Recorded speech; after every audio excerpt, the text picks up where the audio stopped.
في الملف ده هنتكلم عن اختصارات مهمة ورائعة في لوحة المفاتيح بتخلينا نخلي الشغل في الاكسل سريع، ودي بيطلق عليها كيبورد شورت كاتس. اهمها بعض المفاتيح الفانكشنز اللي موجودة اللي هو من F1 ل F12 اللي هما دول F1 لحد F12، وبعد كده بعض الحاجات تاني الشهيرة. طبعا هو في اختصارات لا نهائية. طب ايه الهدف من ان انا استخدم الاختصارات دي؟ ايه الهدف؟ الهدف ان انا كتير ببقى بستخدم تاب او موبايل او حاجة مفيش ماوس، فانا عايز استخدم الكيبورد بس، عايز استخدم الكيبورد باختصارات سريعة واتحكم في شغلي في الاكسل بالكيبورد. طبعا الشغل بالكيبورد اسرع، الحاجات بتتعمل بالماوس وكل حاجة، ولكن بالكيبورد العملية هتبقى اسرع. تعالى نبدأ مع بعض ملف الاكسل بتاعنا ونشوف القصة ايه. ده الملف اللي معانا، ففيه طبعا دوال كتير مهمة.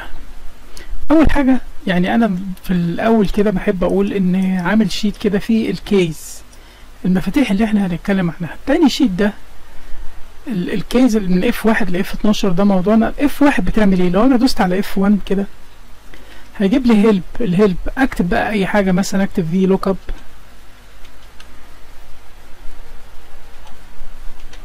هيجي لي بقى كل ما هو مرتبط بالفي لوك من فيديوهات لحاجات يعني في مايكروسوفت سبورت، هيجيب لي بقى كل حاجة عنها. هيلب محترم طبعا فيه حتى الفيديوهات، حتى زي ما انا عايز، فكل حاجة موجودة. ب F1 ده على طول لو اي حاجة وقفت قصادي ادوس على F1. اما F2 انا مثلا دي خلايا مكتوبة قدامي كده، لو انا وقفت على اي خلية كده وكاتب فيها اي حاجة او كاتب ارقام، لو انا واقف كده انا في الفيو مود، لو انا دوست على F2 هخش على الايديت مود، يعني يخش جوه الخلية، المؤشر يتحرك كده جوه الخلية، ابدأ اضيف واكتب فيها. يعني انا واقف كده انا عامل مجرد سيلكت، لكن مجرد ادوس على F2 هخش على F2 كده بقيت جوه الخلية اكمل كتابتي وكده. انا مثلا واقف هنا ادوس على F2 واخلي بالي اشوف كده بعناية المؤشر بقى واقف اهو موجود هنا، بقى بيعمل فلاش في اخر حرف في الكونتنت وابدا اشتغل عادي جدا. فده فايدة F2. طب نرجع تاني، يبقى F1 F2 هم دول الفايدتين ليهم. طب F3 بقى بيعمل ايه؟ F3 بيعمل بيظهر حاجة اسمها paste name dialog box. paste name dialog box. نرجع تاني اللي هنا، يعني انا مثلا هنا انا عندي مسمي المنطقة دي SS1 في النيم دي، في النيم رينج، وعندي نيم رينج X1 موجود في شيت تاني خالص بعيد، وعندي نيم طبعا انا بتحرك بالماوس، وعندي واحد اسمه X _2، وعندي بردك SS1 ده. فلو انا عايز ان انا انسخ اظهر زي ما اتفقنا كده، اظهر ادوس على F3 هيحصل ايه؟ يظهر البيست نيم دي. النيم دي فيها النيم رينج، فظهر لي النيم رينج اللي عندي في الشيتات كلها اللي موجوده في الورك بوك يعني. في SS1 لو انا قلت له اوكي كده، واقف على خليه واحده بردك واقول له وادوس على F3 واقول له اوكي، مجرد اقول اخترت دي واقول له اوكي يظهر لي المنظر ده في طبعا انا بتكلم دلوقتي في اكسل 2021. لو انا دوست انتر هبص الاقيه جاب لي الليست اللي هي دي كتبها لي كلها. لكن في حاله ان انا في فيرجن اقل من 2021 شيفت كنترول انتر عشان يعمل اري، يعني يجيب لي الموضوع ده يعني. فمش هينفع ان انا على طول ان انا اعمل الكلام ده، لكن انا دلوقتي في الفيرجن دي على طول، يعني انا مجرد انا عندي ليست تاني عايز اجيبها فاقف كده ادوس على F3. حاجات اختصارات مهمه، وبعدين انزل بالاسهم على X1 دي، وبعدين ادوس انتر لان هو سيلكتد اوكي، يبقى انا كده ما استخدمتش، وبعدين ادوس انتر تاني يقوم جايب لي الليست اللي في شيت تاني هنا على طول. يبقى شوف بقى بالسرعه دي، انا ما رحتش بالماوس للشيت ده ولا رحت عملت اي حاجه، ولا على طول كلها بالشورت كات كي ب F3. شوف F3 عملت ايه؟ عملت انجازات يعني. طبعا الناس اللي عندها نسخة غير اقل من كده هيعمل ايه؟ هيسلكت نفس الخلايا كلها بالكامل ويدوس على F3 وبعدين يختار X1 وبعدين يدوس اوكي. بعد كده تظهر له المنظر ده، مش هيطلع النتيجة لما يدوس انتر، لو هو لازم يدوس كنترول شيفت انتر فيعمل شكل الاري ده فوق كده، المنظر بتاع الاري اللي اتكلمنا فيه قبل كده. القوسين دول، ويبدأ يطلع لي النتيجة زي ما انت شايف كده. نيجي بقى ل F4 ل F4.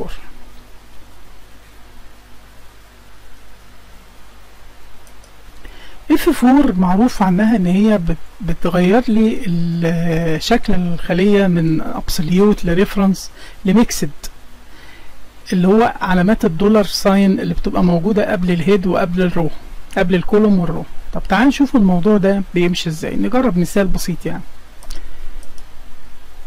انا لو عايز الواحد ده او اكتب ارقام انا بايديا اهو، رقم زي كده ورقم تاني،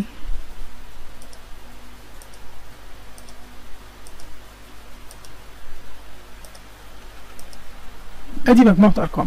فانا عايز اجمع ال 12 دي على الارقام دي. فطبعا لو انا قلت له بتساوي دي الخلية دي، فهتطلع لي دي الخلية دي بالصدفة كانت هي F4، لكن انا لو دوست على F4 نفسها هيبتدي يحط لي علامتين دولار ساين قدامها كده زي ما انت شايف كده، واحدة قبل الاف هيثبت دي ويثبت دي، هيثبت الرو وهيسيب الكولوم، هيثبت الكولوم ويسيب الرو، هيخليه فري مش هيثبت ده ولا هيثبت ده. ودول 4 حالات اللي هم F4 مهمين جدا. انا مش هشرحهم لان انا طبعا اتكلمت في الموضوع ده مرة في موضوع الخلية المطلقة والخلية النسبية، امثلة كتير عن ال F4، بس ده استخدام ليها. F4 من غيرها ده هي ضرورية جدا في جميع المعادلات. اللي ما يعرفش F4 ده يعني كأنه مش عارف اكسل. هنتكلم بقى عن F5. F5 دي بتعمل حاجة، بتظهر الديالوج بوكس بتاع جوتو. يعني انا واقف في اي مكان قلت له F5 كده هتظهر لي الشاشة دي جوتو ديالوج بوكس. اروح فين؟ اروح عند SS1 ولا اروح عند SX_1؟ يبعت لي ان انا عايز اروح الاماكن دي، عايز اروح ل SS1 اللي هي بقت فيها الارقام دي دلوقتي. فجوتو على طول بيظهر لي جوتو. جوتو دي اللي احنا بنبقى عارفينها اللي هي موجودة في find and select جوتو. اما اقف عليها يقول لي جوتو، ممكن كنترول جي برضه وهي نفسها F5. فدي جوتو دايلوج بوكس بتاع جوتو اللي بظهر على طول. عايز اروح لمنطقة معينة لأي حاجة بس مش بعمل بيست ولا حاجة. طب F6 بقى بتعمل ايه؟ F6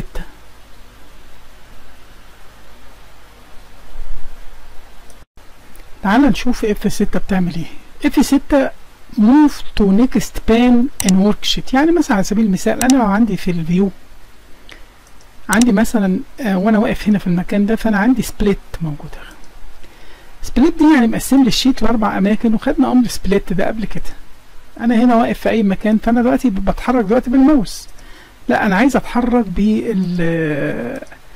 ب F6. F6 هبص الاقي مجرد ان انا دوست على F6 نقلني في البان دي. F6 تبدا تحركني في كل بان، كل الاقي المؤشر هو السلكشن ده بيتحرك معايا في كل بان. F6 تاني اهو، ادوس كل دوس على F6 تنقلني مكان. بس بلاحظ حاجه، هو مش بينقلني في البانز دي بس، ده بينقلني في كل الورك شيت. تعالى على مهلنا كده، انا واقف هنا دلوقتي هدوس على F6، دوس تاني على F6. هو نقلني هنا نقلني من على المنطقه دي، وبعد كده نقلني هنا على منطقه الستاتس بار دي. هدوس تاني واخلي بالي الاقيه نقلني هنا في المنطقه دي بقى السلكشن هنا اهو. ادوس تاني دوسه رجعني تاني هنا.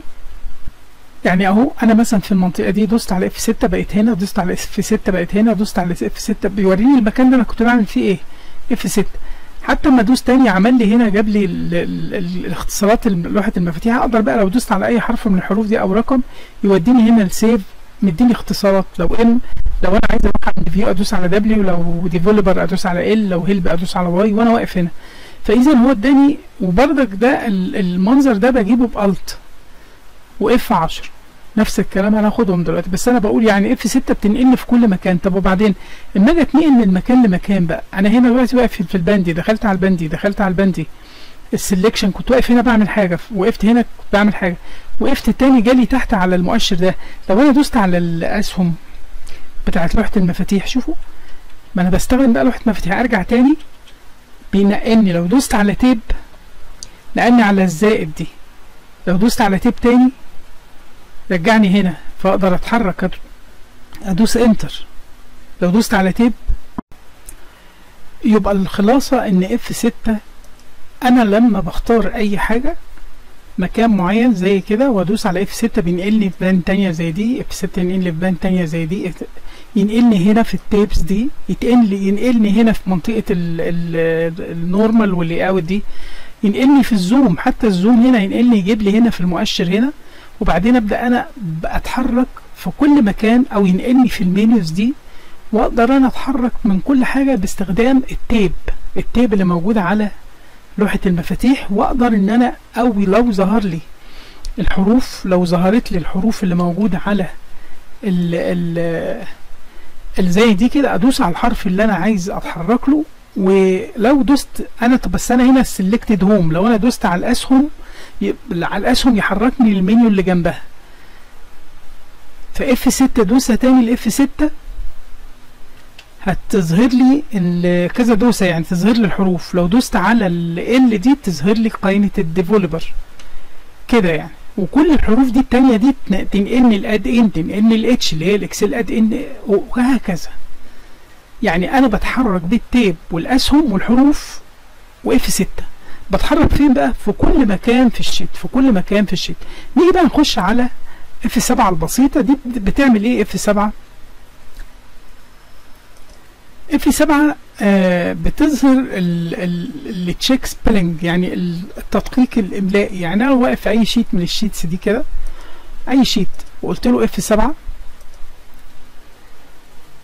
هيظهر لي السبيلنج انجلش كذا، هيجيب لي بقى كل كلمه انت عايز تعمل كذا، التدقيق الاملائي. نرجع تاني للشيت رقم 1 بتاعنا. انا هسيب لك بردك الملف اللي فيه الملخص ده، بس الغي حكايه من الفيو السبليت دي. اف 7 زي ما قلنا بتعمل ديسبلاي للسبيلنج دايلوج بوكس.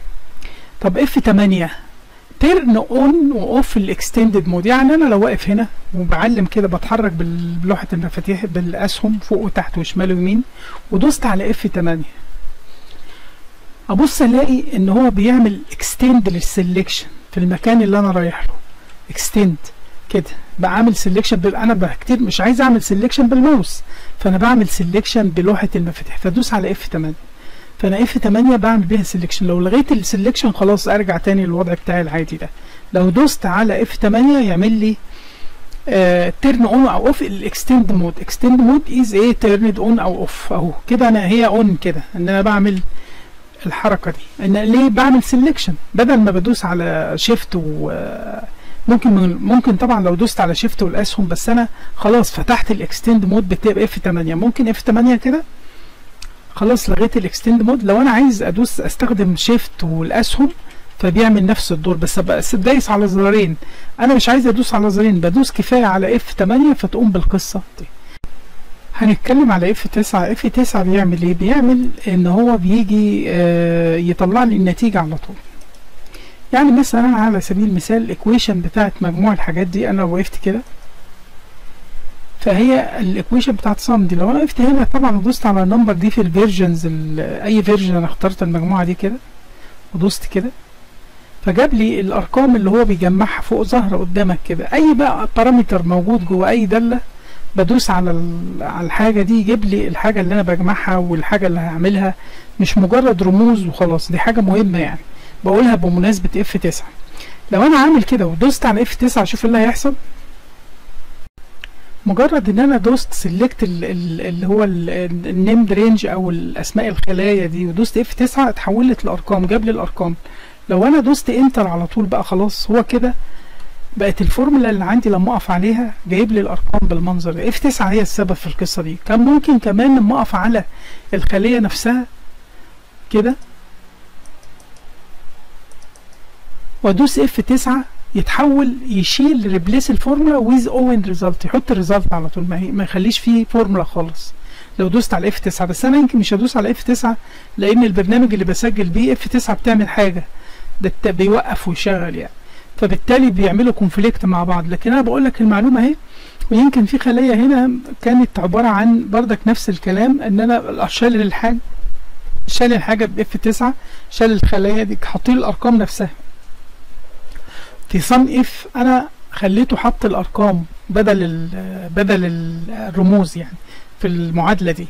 اما في المعادله دي خليته بردك ب F9 حط لي الارقام نفسها بالصم، ملهاش علاقه لو غيرت الارقام دي خلاص. نفس الكلام اللي حصل هنا.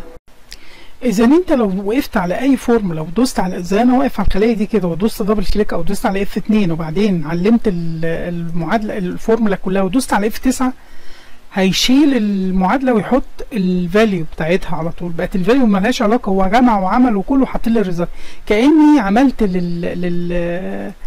للفاليو دي كوبي بيست. ايه يعني كوبي بيست سبيشال بيست فاليو بيست سبيشال فاليو، كأني عملت كده. بس كل ده تم ب F9 يعني هي بقت 57 دي من غير معادله. نفس الكلام هنا لو انا وقفت ودوست على F9 بس بعد ما دوست على F2 وعلمت الموضوع ده كده ودوست على F2 عشان اخش في الايديت مود وبعدين دوست على F9 هيحصل ايه؟ هيحصل ان الفاليو هي اللي هتتحط في اي حاجه. انا عايز الفاليو مش عايز الايكويشن تبقى موجوده، فعلى طول بدوس على F9. عشان كده بنقول ان F9 دي calculate all open workbook by default anytime، يعني هي بتحسب كل حاجه. replace باختصار هي replace a formula with its own result. فدي F9. نيجي بقى ل F10. ارجع تاني لشكل الكيز بتاعتي F10 و F11 و F12 ناخدهم بالترتيب مع بعضيهم كده بسرعه. F10 بتعمل شو ذا كي تيبس اللي هي الكيز اللي موجوده فوق في على المنيوز، بتوريني ممكن اعمل ايه. لو دوست على F10 كده على طول، مجرد ان ادوس على F10 على طول بتظهر لي الكي تيبس زي ما بدوس على الت اما F11 بقى، F11 يعني زي المنظر اللي انت شايفه ده كي تيبس دي. F11 بتكريت شيت، يعني بتكريت شارت شيت مره واحده كده. فانا عندي هنا كنت مجهز ملف فيه داتا، يعني اوري لك حاجه زي كده، معلم الداتا دي واقوم دايس على F11 على طول، ابص على طول الاقيه كرييت على طول ايه شيت، على طول شيت عمل لي تيب اسمها شارت وشارت شيت. يعني بس بقى احنا ادينا درس في الموضوع ده، هعمل ديليت ليها. بيوريك بقى السرعه، يعني السرعه في الموضوع ده ايه هي، يعني قد ايه الموضوع ده الاف فانكشنز دي بتعمل ايه. اما F12 بيفتح الايه السيف اس دايلوج بوكس. F12 هسيف، ادوس مجرد ما ادوس F12 يفتح لي السيف اس دايلوج بوكس. ابدا اكتب بقى، اسجل الحاجه اللي انا عايز اسجلها، اشوف هسجلها فين. اما كنترول اس سيف على طول، كنترول اس دي سيف لوحديها على طول. يبقى كده انا قدرت اشرح المفاتيح كلها. لكن في كام حاجه زياده كده. في عندي لو وقفت سيلكت رو كده وقلت له كنترول بلس، يعني رو كده وقلت له كنترول بلس، كنترول وعلامه الزائد بيضيف رو. طب لو انا هنا واقف هنا في الكولوم كنترول بلس هيضيف برضك كولوم كنترول بلس وكنترول ماينس. طب كنترول ماينس هيعمل ايه؟ كنترول ماينس هيمسح رو كده، يعني يبقى كنترول بلس وانسيرت رو او كولوم في انسيرت سيل. يعني انا لو وقفت على هنا في خليه كنترول بلس هيطلع لي الدايلوج بوكس ده اللي بيسالني شيفت هتودي السيل فين اللي انت هتعملها، هتشيفت رايت ولا داون ولا هتضيف رو ولا هتضيف كولوم. يعني بردك لو وقفت على خليه غير لما انا اعلم كده، يبقى انا قدرت اعمل بردك بالاختصارات البسيطه دي كنترول بلس وماينس. كنترول اس سيف ان اكزيستنج كذا، وديليت رو زي ما قلنا، ديليت رو ديليت رو ديليت سيل، كنترول ماينس. في حاجه اسمها فورمولا تو فاليو اللي احنا قلنا عليها، ان انا بدوس على F2 عشان اخش جوه الايديت مود، بعد كده ادوس F9 فبيعمل ريبليس للفورمولا ويز اتس ايه ريزلت. في حاجه بقى اسمها سكرول لوك. سكرول لوك على لوحه المفاتيح في زرار اسمه سكرول لوك. انا هنا لو وقفت ودوست بالاسهم تحت كده هلاقي السلكشن الخليه السلكتد بتنزل معايا اللي انا واقف عليها. بس طب فرضنا ان انا كنت واقف بشتغل في الخليه الصفراء اللي انا معلمها دي وعايز اعلمها واروح اعمل اي حاجه وارجع لها تاني بسرعه، فهعمل ايه؟ هترن اوف السكرول لوك. ازاي؟ في على لوحه المفاتيح زرار اسمه سكرول لوك. لو انت مش موجوده عندك لوحه المفاتيح دوست انا عليه كده دلوقتي، فهيظهر في الستاتس بار سكرول لوك. هنا سكرول لوك، فلما اجي اتحرك بالاسهم لتحت السلكشن مش هيتحرك، يعني هيفضل عامل لي لوك هنا. موقف الدنيا كلها، هروح للمكان اللي انا عايز اروح له. طبعا لو انت ما عندكش في طبعا هنقدر نظهر الاون سكرين كيبورد، تكتب كده في السيرش هتطلع لك تظهر لو السكرين لو السكرول لوك مش موجود عندك على لوحة المفاتيح، عن طريق الاون سكرين كيبورد سيرش في الرن هنا، تقول له اون سكرين كيبورد اهو زي ما ظاهر عندي، وادوس عليها كده تظهر لي على طول، هي دي. وهلاقي بدوس عليه هو الستاتس بتاعته متعلمه لان انا معلم عليها. طب انا لو دوست على وكده اتطفى، دوس كده عليه نور هنا عليها اهي. طب فايدته ايه ده؟ انا دلوقتي الخليه اللي انا كنت واقف عليها اللي هي دي، فانا كده رحت مكان تاني خالص، رحت مكان اي مكان، رحت هنا الخليه اللي انا كنت واقف عليها تاني. هنعمل الموضوع ده تاني. دي كنترول لوك، دي انا عامل كده سكرول لوك معلم عليها. طب انا دلوقتي عشان باك سبيس تو سكرول، يعني انا كنترول زائد باك سبيس عشان ارجع تاني ليها. انا رحت لاي مكان تاني كده، واقف في حته تانيه خالص، ورحت بتفرج على حاجه في الشيت ولا اي حاجه، وقمت عامل كنترول باك سبيس، قام رجعني ليها على طول، ما اخرجش منها بايديا. يعني انا كده خرجت منها، لكن انا في السكرول انا بتحرك، فانا عامل سكرول لوك، فكده انا بتحرك في اي مكان. بعد كده عايز ارجع بشوف حاجه، بروح شمال ويمين، بروح اي مكان بقى في الشيت ايا كان، بروح شيت تاني، لا بس هو في نفس الشيت. وبعد كده اعمل كنترول باك سبيس، هبص الاقيني رجعت للخليه اللي انا كنت عامل واقف فيها. فكنترول لوك هيسهل لي، انا مش هقعد اتحرك بالماوس وارجع. فانا عملت كنترول لوك او سكرول لوك، سوري سكرول لوك. وبعد ما عملت سكرول لوك عملت التيرن اوف للسكرول لوك. في حاجه اسمها البوليت بوينت، انا عايز اعمل في الخليه واحده حبه كده، خليه واحده بوليت، اعمل بوليت واسيب سطر في جوه الخليه، اكتب لسته كده زي ما انت شايف كده. اعملها ازاي دي؟ في الت والنوميريك على الرقم 7 ده. طبعا كل الارقام بتعمل اشكال مختلفه زي كده، يعني مع الت كل الارقام تعمل الارقام اللي على لوحه المفاتيح اللي هي النوميريك باد، بنسميها النمبر باد. ببدا ان انا اعمل اشكال، يعني لو انا وقفت كده وقلت له الت 7 وسبت كده عمل لي العلامه دي. طب انا لو عايز ادوس انتر انزل على حاجه تاني، فاقول له الت انتر الت انتر الت انتر، نزلت على سطر الت 7 تاني يجيب لي علامه، واكتب اللي انا عايز اكتبه الت انتر، انزل على السطر اللي بعديه واكتب، وبعدين الت انتر تاني، عايز اعمل الت 7 رمز يعني واكتب حاجه تاني البوليتس دي، والت انتر تاني انزل سطر زي ما انت شايف، زي ما انا بوريك المثال اللي انا فيه ده اهو. وادوس مجرد انتر اخرج من الخليه، عمل لي اللي انا عامله ده. طب ايه الاشكال دي؟ الاشكال دي كلها برضك بلوحه المفاتيح بالت. انا ممكن اعمل لك كذا شكل دلوقتي. الت ادوس على الت مع 7، الت مع 8، الت مع 9، الت مع 4، الت مع 5، الت مع 6، الت مع 1، مع 2، مع 3، مع 0. كل الاشكال دي اقدر اكبرها وافرجها لك، ان انا ممكن اكبرها لان فونت زي ما خدنا قبل كده انسيرت سيمبل. اقدر اختار السيمبل اللي انا عايزه، بس انا مش عايز استخدم الموضوع ده، انا عايز اكتب بايديا، عايز اكتب بالت كده زي ما انت شايف كده. فكده ده موضوع بردك فيه طبعا قائمه انسيرت سيمبل، وممكن اخش اعمل فورمات سيل احط خدنا مثال بردك ازاي نكتب كلمه او نص قبل اي حاجه زي المنظر ده. وخدنا مثال بردك ان احنا نقدر نعمل كده تاسك 1 تاسك 2 تاسك بردك ده بالكاستم فورمات بس هي الفكره ان انا ازاي اكتب حاجه جوه الخليه بالمنظر ده. في حاجه تاني كام مثال كده، ده اللي انا لسه عاملها قدامك تاسك 1 استريك تاسك 1 تاسك 2. بس انا ممكن لو كنت في المثال ده وسحبت كده عشان اعمل بالفورمات سيل الموضوع ده فهيكمل. خدنا مثال كبير زي الموضوع ده ان انا اعمل بالكاستم فورمات. هنا بقى بردك نفس الاسلوب، كاتب سطرين اللي هي الت انتر والت بردك اذا كنت عايز احط رموز. طب هنا بقى ده مثال ظريف، انا مش يعني مجرد بس بعرضه ان انا عندي 3 خلايا، في كل خليه كتابه، انا عايز اخد ال3 دول اكتب ادرس واحط ال3 تحت بعض.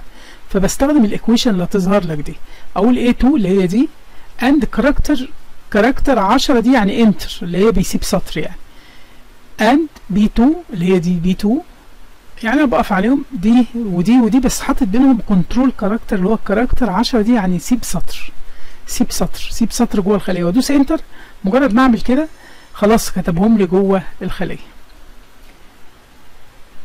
فهنا انا شارح الفكره. طب عايزين نعمل العكس بقى، عايزين نعمل العكس. ازاي نعمل العكس؟ انا عندي 1 و 2 و 3 و 4 وعايز اكتبهم جنب بعض بالمنظر ده. 1 و 2 و 3 و 4 وعايز اكتبهم جنب بعض بالايه. فهنا برضك الايكويشن ان انا هاجي اقول له الخليه حاجه اسمها سبستيتيوت يعني التعويض. اقول له الخليه A1 شيل لي كل حاجه فيها اللي هي انتر دي اللي هي البريك لاين ده او اللاين بريكس اللي هو ان بيسيب سطر يعني، وحط لي بدلها كوما. دي معناها كده. فياخد كل حبايبنا دول. في هنا الكاركتر اللي هو ايه CHAR اوف 10 ده اللي هو يعتبر مش باين كنترول كاركتر يعني، فيبدا يشيله ويحط بداله اللي هي الكوما، فتكون النتيجه المنظر اللي انا شايفه ده اللي يطلع لي ده 1 وكوما 2 3. شال كل اللاين بريك. احنا بنسمي اما بسيب مسافه بين كلمه وكلمه جوه الخليه اللاين بريك، بكتب في الخليه اكتر من حاجه زي كده.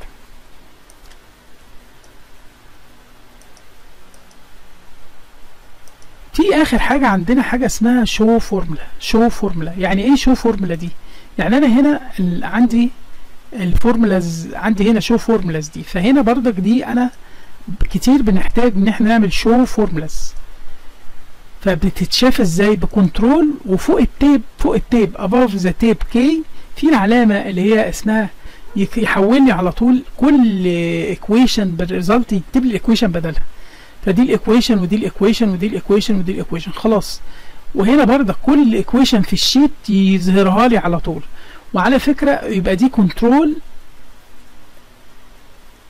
العلامه اللي فوق التيبل. فالعلامه دي على طول اللي هي above you can find this key above the tape key.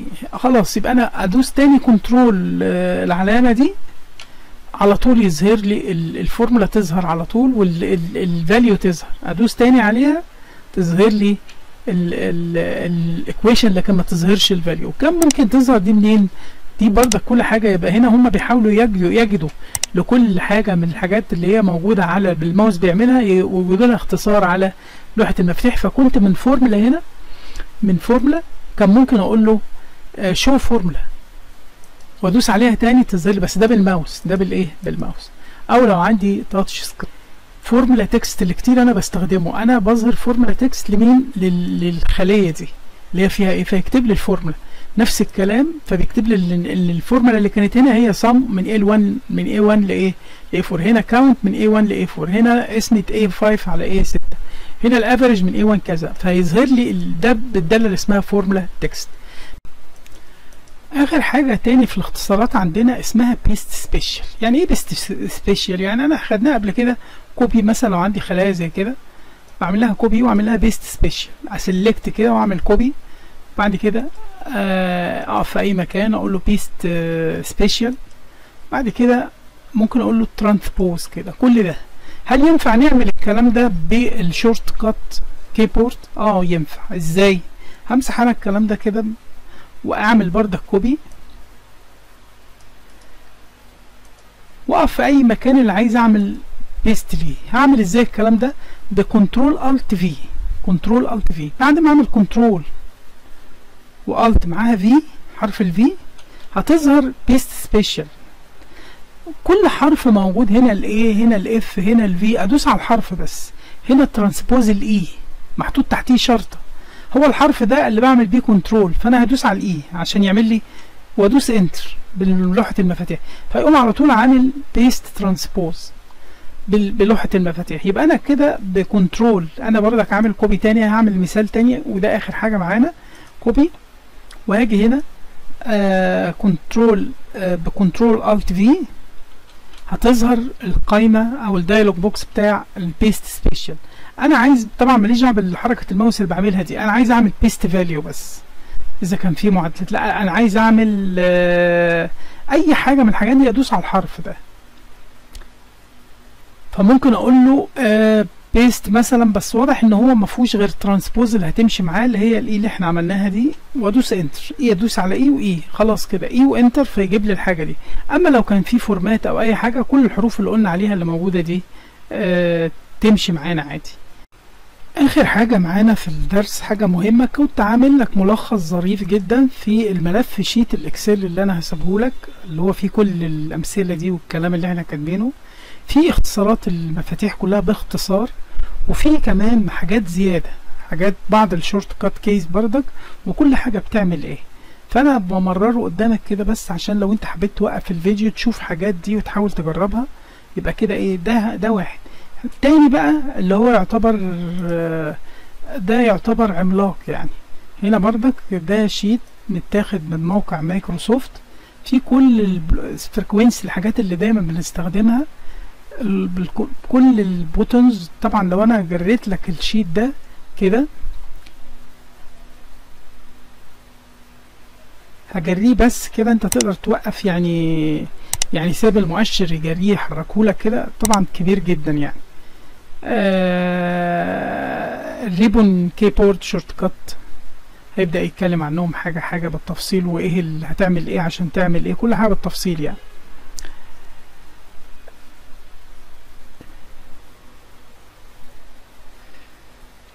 بعد كده الورك ان ريبون ويز كيبورد، هتعمل ايه وانت شغال على الريبون بالكيبورد.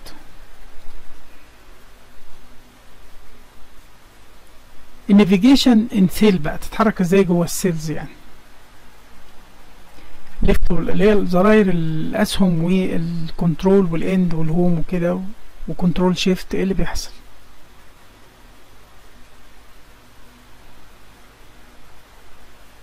كيبورد شورت كات فور فورماتنج سيل، طبعا الفورماتنج كل الاوامر بتاعه الفورماتنج كانه ريفرنس كامل كان موجود على موقع مايكروسوفت، حبيت انا احتفظ بيه كده ما سابش حاجه تقريبا. كيبورد شورت كات بقى اللي هي البيست سبيشال اللي احنا كنا بنتكلم عليها، دايلوج بوكس 2013 اللي هي كنترول، هيتكلم بقى على البوتنز بتاعتها ايه اللي هيحصل، اللي هي كنترول الت في وكنترول الت والت اي زائد اس تو اوبن بيست سبيشال، كذا طريقه يعني. والحروف بقى كل حرف بيعمل ايه. احنا كنا خدنا حرف اللي هو الاي اللي هو ترانسبوز يعني. دي كيبورد شورت كات فور ميكينج سيلكشن اند performing اكشن. كيبورد شورت كات working with data function and كذا.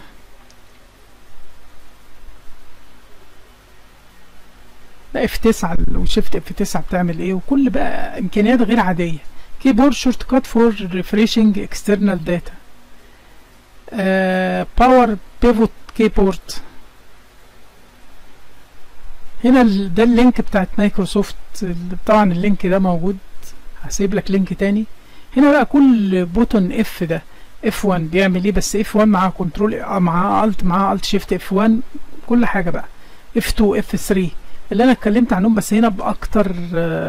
عشان كده انا بقول لك الحاجات اللي احنا اتكلمنا عليها دي مجرد عينه، لكن تقدر تمسكهم لو انت عايز تبقى سريع في الاكسل وتبقى عندك مهارات كتير. ده بقى لحد اخر الملف يمكن كده، ده الاخر. وفي الاخر خالص في اخر الفايل اللينك بتاع موقع مايكروسوفت. شكرا، سلام.